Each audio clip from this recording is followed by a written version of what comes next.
어려운 경제 사정 때문에 일용직부터 각종 알바까지 안 해본 일이 없다고 말하는 배우가 있습니다. 그는 바로 충무로계의 신스틸러라 불리는 배우 김성균인데요. 한때 생활고로 인해 찢어지게 가난해 정말 어려운 시절을 보냈었다는 과거가 알려지며 많은 사람의 마음을 울리고 있습니다. 김성균은 현재 영화계에서 없어서는 안 될 배우로 손꼽힙니다. 스펙트럼이 워낙 넓어서 선한 역부터 악역, 시대극까지 그야말로 연기에 있어서 평가를 하는 시간조차 아까울 정도인데요. 하지만 그에게도 매우 어려웠던 시절이 있었습니다. 그는 연극을 하며 생계를 유지하던 시절, 아내에게 편의점 스파게티 밖에 사줄 수 없어서 당시를 생각하면 지금도 마음이 아프다고 했습니다.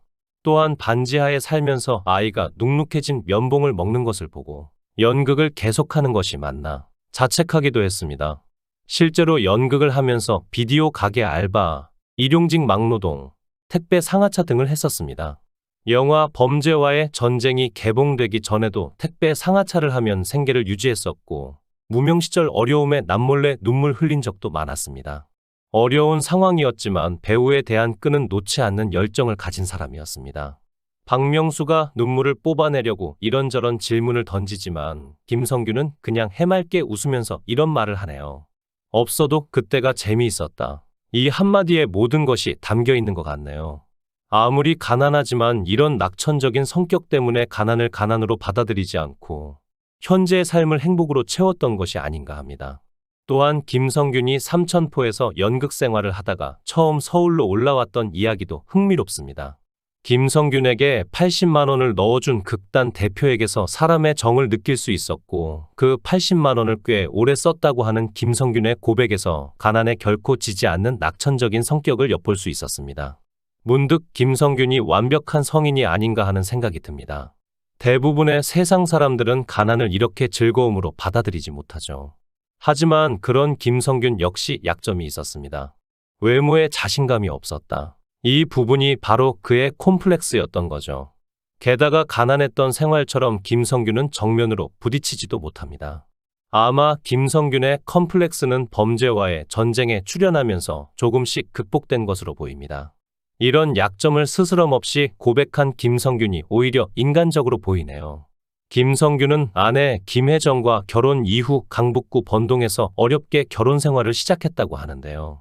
이에 대해 김성균은 한 방송에서 번동의 추억이 많아요. 번동 꼭대기의 반지하에서 결혼 생활을 시작했는데 추억이 있어서 떠나기가 싫더라고요. 지금은 꼭대기 살다가 번동 아래로 내려왔지만 아직 번동에서 살고 있어요. 라고 말하기도 했습니다. 정말 김성균의 어려운 무명 시절을 함께 해준 아내인데요. 하지만 김성균은 아내와 연기에 대해서는 이야기하지 않는다고 합니다. 이유는 과거 연기 때문에 둘이 서로 싸웠기 때문이라고 합니다.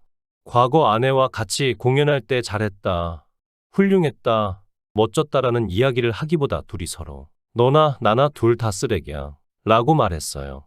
아내와 싸우고 난 후로는 연기에 대해 다시는 이야기하지 않죠. 김성균은 영화 범죄와의 전쟁을 찍으면서 그야말로 일약 스타덤에 오르게 됩니다. 조연이었음에도 불구하고 나오는 씬마다 강렬한 모습을 보여주면서 관객들에게 눈도장을 찍었는데요.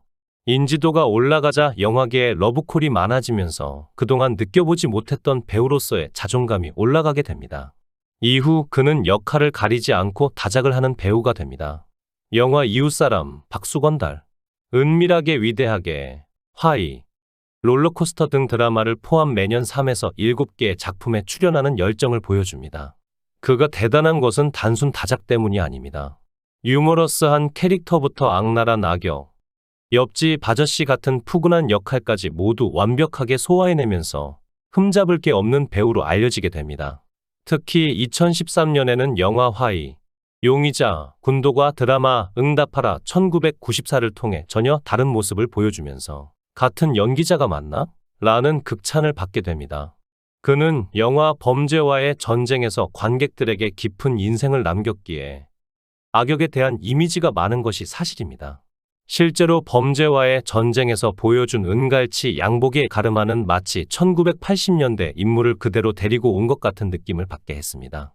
윤종빈 감독은 조연 중에서도 특히 김성균에 대한 신뢰도가 매우 높았다고 하는데요. 실제로 영화 개봉 후에 주변 지인들이 아무리 영화도 좋지만 진짜 조폭을 섭외해서 넣으면 어떻게 하냐는 우스갯소리를 하기도 했다고 합니다. 배우 박중훈도 범죄와의 전쟁을 보고 난 후 김성균 덕분에 영화가 정말 진짜가 된 것 같다며 극찬을 하기도 했습니다. 이외에도 많은 배우들이 조연이었던 그의 연기에 극찬을 할 정도로 캐릭터 소화가 완벽했다 할 수 있습니다. 바로 다음 작품으로 영화 이웃사람에 출연하여 섬뜩한 살인마 연기를 보여주었습니다. 이 때문에 악역의 대명사처럼 이미지가 심어져 실제로 무섭게 보는 팬들도 많아졌다고 합니다. 하지만 이웃사람에서는 마동석과의 관계 때문에 웃기다는 관객들도 많았습니다. 이는 범죄와의 전쟁에서의 둘 관계가 바뀌었기 때문입니다. 그는 이미지 때문에 카리스마 있고 선 굵은 캐릭터에 러브콜이 많았습니다. 인지도는 높아졌지만 이미지가 한정적이었기 때문에 변화가 필요했는데요. 김성균은 응답하라 1994를 통해 그야말로 일약 스타덤에 오르게 됩니다. 무서운 이미지를 벗어던지고 귀여우면서도 털털한 느낌의 삼천포 역을 찰떡같이 소화해내면서 대중에게 연기파 배우라는 인식을 심어주게 됩니다. 특히 도희와의 케미는 수많은 짤을 만들어내면서 응답하라 1994의 인기를 견인했습니다. 당시 정우가 삼천포한테 꼭 살인범같이 생겨가지고라고 말하는데 이는 기존의 김성균 이미지를 생각해 만들어낸 애드립이었다는 이야기가 유명합니다. 배우 김성균은 1980년생으로 올해 나이 44세로 알려져 있습니다. 하지만 늘 배역 때문에 자신과 사뭇 다른 느낌을 주곤 하죠. 실제로 응답하라 1994에 출연했던 정우보다 1살이 많고 범죄와의 전쟁 하정우보다는 2살이 어립니다. 함께 출연했던 도희와 14살이 차이 나지만 극중 역할로는 2살 어린 연하남으로 나와 재미를 더하기도 했습니다. 응답하라 1994 카메오로 출연해 화제를 모았던 김민종은 김성균을 처음 보고 왠지 나이가 많을 것 같아서 말을 쉽게 못 놓았다고 합니다. 알고 보니 김민종이 9살 많은 형이었는데 다소 충격적이었다 말하기도 했습니다. 김성균이 이같이 동료 배우들에게 나이에 대한 오해를 받는 것은 역시 연기력 때문입니다. 폭넓은 나이대에 연기를 했음에도 불구하고 나이에 어울리는 모습을 보여주면서 보는 사람들로 하여금 나이를 가늠할 수 없게 했기 때문입니다. 김성균은 배우들 중에서도 노력파로 알려져 있습니다. 실제로 영화 보안관 촬영 전의 역할을 위해 대형 면허를 취득하는 열정을 보여주기도 했습니다. 그의 이런 모습과 열정이 믿고 보는 김성균이라는 생각을 갖게 만든 것 같습니다. 향후 어떤 캐릭터로 멋진 연기를 보여줄지 기대가 됩니다. 시청해 주셔서 감사합니다. 구독, 좋아요, 알림 설정 부탁드리겠습니다. 좋은 하루 보내세요.